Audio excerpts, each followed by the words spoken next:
Your Pittsburgh Steelers could change their fortunes and change the outlook of many with one win. And that win has to come here in week 5 against the Baltimore Ravens. Welcome back to Mike Drop Sports, everybody. I'm your host, Jason, and today we're talking about the Pittsburgh Steelers trying to get a win against the Baltimore Ravens. This is our week 5 preview here on the channel. And this game is huge, guys. Huge. It can't mean anything more. Right now, this is the biggest thing going in the NFL, if you ask me. This is for first place in the AFC North. And if your Pittsburgh Steelers can squeak out a win, that means they hold the tiebreaker also against both the Cleveland Browns and the Baltimore Ravens. The Pittsburgh Steelers need this W more than ever. More than ever, your Pittsburgh Steelers need this because they have to get the momentum on their side. And with a win like this against a team that's flying high like the Baltimore Ravens at 3-1, the team can really gain some energy heading into their bye week.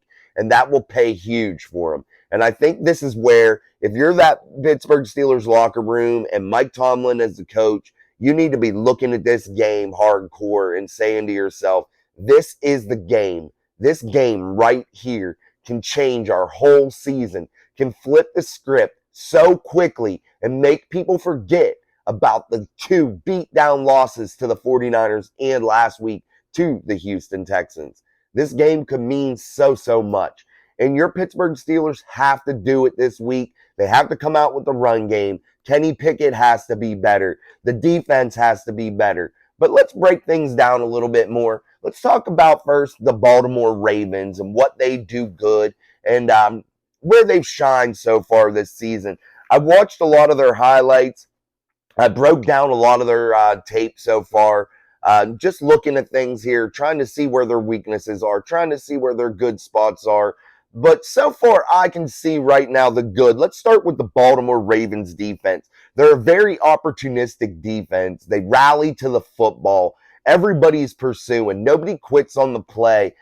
They cause turnovers, and they're missing a lot of people. They're just like the Pittsburgh Steelers on both sides of the football. They've been hit with the injury bug hard and heavy. So there's no excuse from either team. You both have a ton of injuries. You both need to get things going here and keep your foot on the gas and take control of this division. So like I said, the Baltimore Ravens defense doesn't quit. They are very good and very opportunistic, causing turnovers, rallying to the football. And two, I like off the edge how they blitz. They really blitz well off the edge. And that could spell big trouble for the Pittsburgh Steelers offense because it doesn't appear to me, especially in the big blowout losses the Steelers have had so far this season, they don't handle that edge rush well, that blitz off the corner. They don't get to it very well. It's very hard for them to block. So Baltimore doing that well could be a disaster for the Pittsburgh Steelers, but they do it really well. They get a ton of pressure too. And even with the injuries, they have an injury to a key defensive end. But they still get pressure on the football or on the passer. And Kenny Pickett has been under distress all season.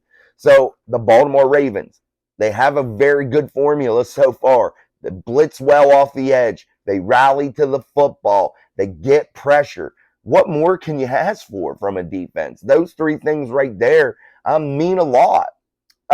They cause a lot of turnovers too, which I watched in that Cleveland game. They're punching that football. They're going after. They attack the football. They're always trying to find it. And when balls are tipped in the air, they're looking for it. And they're really trying to be opportunistic with it and really trying to cause some, big splash plays, as Mike Tomlin always likes to talk about. So that's one good thing. They're good at the line of scrimmage also. They really get that push. They really force that line back. So your Steelers offensive line got to be able to counter that and be able to hold that off a little bit. But the Baltimore Ravens always seem to be getting a good push off of that defensive front and really starting to get that intrusion into that offensive line. Let's talk maybe a little bit about their bad here. I got some notes, like I said. We've been breaking them down. The Baltimore Ravens, the bad things that I see, they will give up some big runs. I think they're weak in zone coverage. I think they play a little bit too soft at times when they're sitting in zone. So that's something the Steelers can exploit. The short to intermediate pass game, they'll give up those screen plays and allow them to develop. Now they swarm to the football and rally to the football, which saves them on those plays sometimes. But your Pittsburgh Steelers, I feel like they're pretty decent at the screen game and things of that nature and like to do it. So hopefully the Steelers could get the blockers out in front of the receiver and allow that screen game to develop and take away some of that pressure that the Baltimore Ravens allow or put forth with the defense and let them over pursue, which I think they do at times, which is another bad thing I think they do at times. I feel like they over pursue. So take advantage of that because they're giving up those little screens, those little dinks and dunks. Maybe get Jalen Warren out there and let him run a little bit. They, like I said, they will over pursue, but maybe a draw play could work even. Things of that nature. Take advantage of their aggressive nature, like teams take care of this, take pride in beating the Steelers when they're overly aggressive. So if you're the Steelers offense, maybe take advantage of that because the Steelers are built kind of the same as the Ravens. They have kind of the same philosophy. So kind of take care of that. If you see that over pursuing what nature that they keep bringing it, keep bringing it. If you're the Steelers, draw, screen, something. Try to beat that in some way. I think you can also exploit this Baltimore Ravens defense at the cornerback position with 50-50 footballs. George Pickens maybe. Darnell Washington, get him out, get him on a quick out, hit him on those little 50-50 balls toward the sideline, 10 yards deep, short to intermediate type stuff. George Pickens, 10, 15, 20 yards down the field, allow him to high point the football and attack it. Because I think the Steelers can beat the Baltimore Ravens in that aspect on those 50-50 footballs. They don't always play like counters and misdirections well either. The Baltimore Ravens defense, I feel like with their aggressive nature, it's similar again to the Steelers. I feel that they over pursue, and that makes them a little bit weak against the counters and misdirections. So I think maybe the Steelers could exploit that also. So those are the bad. There's some of the good with the Baltimore Ravens defense. And the Steelers do have opportunities. They are a good defensive unit. However, there are ways to exploit what they got going and what they got cooking so far. But they are a very energetic, high motor team. And sometimes that's just hard to overcome. Let's look at the Baltimore Ravens offense here. What I like, what they do good. The Baltimore Ravens offense, you got to keep Lamar in the pocket. He runs really well. So that's something that we all know that they do super well. That's the obvious. Lamar Jackson runs really, really well. However, they run him a little bit too much at times. They can also run the football to the edges, which I noticed a little bit, especially in that Cleveland game. Whenever things were looking plugged up by the Cleveland defense, the Baltimore Ravens offense was able to attack the edges, and that really helped them out, and it got them some big runs, and it allowed some big plays for Baltimore and keep them going and keep the momentum on their side. Also, Lamar Jackson, he seems to have a knack this year for finding him and his receivers. They seem to be on the same page with finding holes in that zone coverage. And the Steelers do play it a lot, and they get beat a lot, and they give up a lot. Look at last week. They gave up over 100 yards to Collins, who, whatever, man, it just shouldn't have happened. But we'll forget that game. But the Steelers are very open to be beat in that area. When you see Lamar Jackson is really starting to work well with Zay Flowers and you got Mark Andrews. He's able to exploit the zone coverage, especially when you get him outside the pocket. He's able to run and throw the football. And I feel like if you're going to beat Lamar, the recipe is to keep him in the pocket and make him beat you with the accuracy. That's the key. That's the way it has to be. And I think that's the way you got to do it. Don't let him run for 50 yards. Don't always be chasing him out. And if you are going to beat the Baltimore Ravens offense, get the pressure up the middle. Get those edge rushers coming. Keep him in that pocket. That's what you got to do against Lamar Jackson. I did say that I felt like he was beating the zone coverage good with his wide receivers and his tight ends. The offense runs the football in general really well. They only had 19 pass attempts last week against the Cleveland Browns. So they were very unbalanced. They were very, very run heavy last week. And the Pittsburgh Steelers are very weak against the run currently right now. They're giving up big plays, giving up almost 4.7, 4.9, somewhere in that range, yards per carry to opposing offenses. And with the Baltimore Ravens being really good at running the football, that could spell big trouble for your Pittsburgh Steelers defense.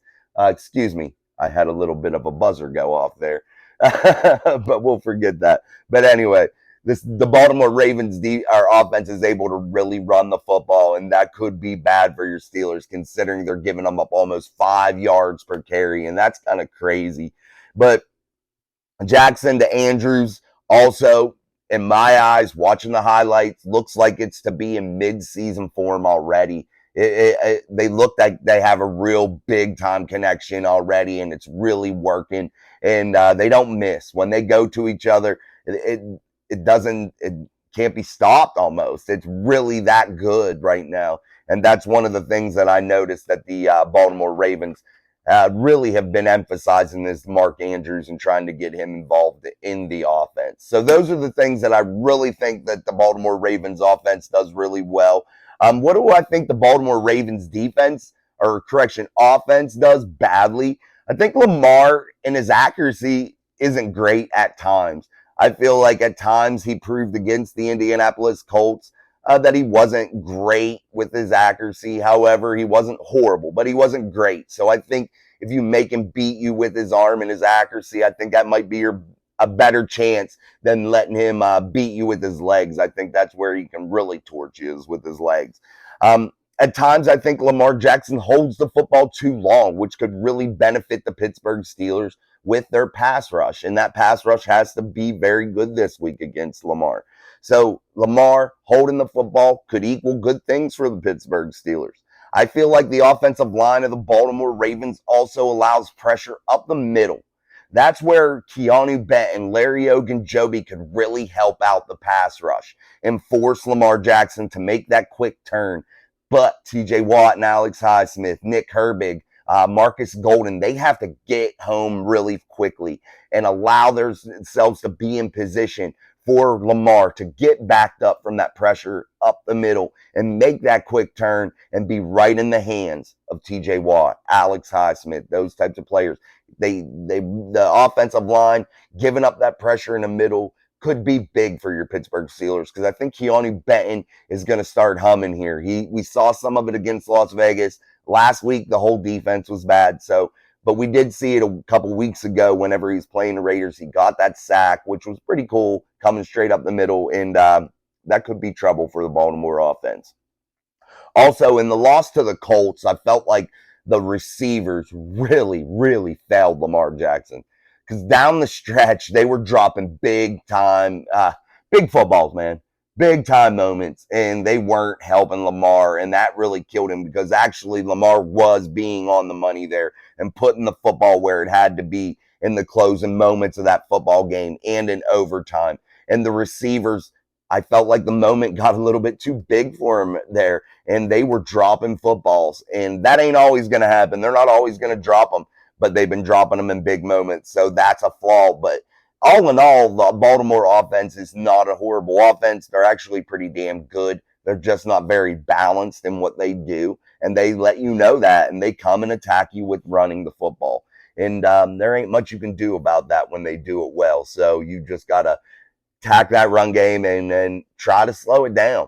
So let's move on to your Pittsburgh Steelers. We talked about the Baltimore Ravens and their weaknesses and their good spots here. We know as Steeler fans what the Steelers are doing well, which isn't much right now. But they have to come back here in week 5 and really make something happen. The Steelers offense, you're probably going to see Kenny Pickett start, considering the injury isn't significant. He's been practicing. The Steelers have to overcome, just like the Ravens do, the amount of injuries that are on the offensive side and all over the field for both teams. You have to start to overcome those injuries and stop making that as an excuse. The Steelers have to have a big game from Broderick Jones. He has to shine. He can't allow big time pressure off that left tackle spot. That has to be, I mean, he has to have a big game in order for the Steelers to be successful and do the things that they want to do. Najee and Jalen Warren, they have to be big in this game. You have to beat Baltimore with the same way, in the same way. You have to be able to just attack with that run game and really wear people down and really make a focus on that and really beat that offensive front up and allow Broderick Jones to get comfortable. Let him work with a guy like Darnell Washington and let them both, being college teammates, allow them to get in a little bit of a rhythm and letting Najee and Jalen run behind them. I think that's a big thing. The Steelers got to take advantage of it. Opportunities will be limited if you're the Steelers offense because of the Baltimore Ravens running the football. They only passed it 19 times last week. So you know the clock is going to be churning the whole time. That's big. You have to be safe with the football if you're Kenny Pickett because 3 points in these games matter. In these Baltimore tough AFC North matchups, 3 points matters. I know people say you can't get field goals every time. In these games, you can because they could win and win the ball game for you. You could win a game like this 9-6. That could be something that actually works for you this time in this type of game. Let's go to the Steelers defense. Tons of injuries for the Baltimore offense, like the Houston offense had last week. So we know that really doesn't matter. The Baltimore Ravens continue to roll, being in first place, doing well, running the football well. Baltimore, they like to go to Andrews. That's Lamar Jackson's safety valve. But the Steelers are 63.2% rating against tight ends, which is pretty damn good so far this season. So hopefully the Steelers can continue that against Mark Andrews and limit his opportunities.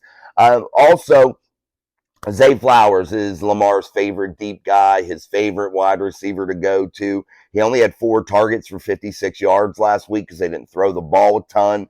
But he has 48 targets over the first 4 games, so Lamar will go to him. So you can't allow the same thing that Collins did to you last week happen with Zay Flowers. You can't allow it. The Steelers are 102.5 rating against wide receivers, and that's horrible. So they got to stop that trend and really start to reel back that rating. TJ Watt and company have to get pressure and get home. It's pivotal this week. They have to keep Jackson under distress and really don't allow him to have run lanes to break out and get those big time runs as a quarterback.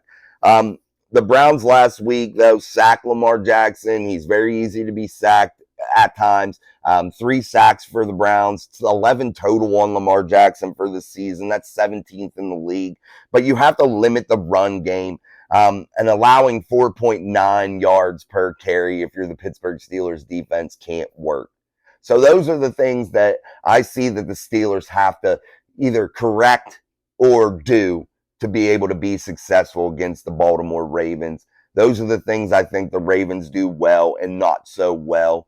But those are our breakdowns. We'll get maybe a little bit more into detail as we get closer to the game on some aspects, maybe pick some points, leave some comments, things you guys want to talk about the Baltimore offense or defense. But special teams is going to be big this week. This is a must-win for your Pittsburgh Steelers, if you ask me. I don't do must-win shit, but this is an absolute must-win if you're the Pittsburgh Steelers. And you have to come out and you have to get this W. It means life or death for your season, if you ask me. 2-3 as opposed to 3-2 is a big difference if you're the Pittsburgh Steelers right now and Mike Tomlin. All right, guys, let's wrap this show up. I appreciate you watching. Hit that little red button, whichever side it's on. That's the subscribe button if you're not already. If you are, I appreciate you. Don't forget to like and comment on all the videos. It's fun to interact with you guys and have topics of our conversation with you guys about our favorite team. So continue to do that. But until next time, which should be tomorrow. Peace.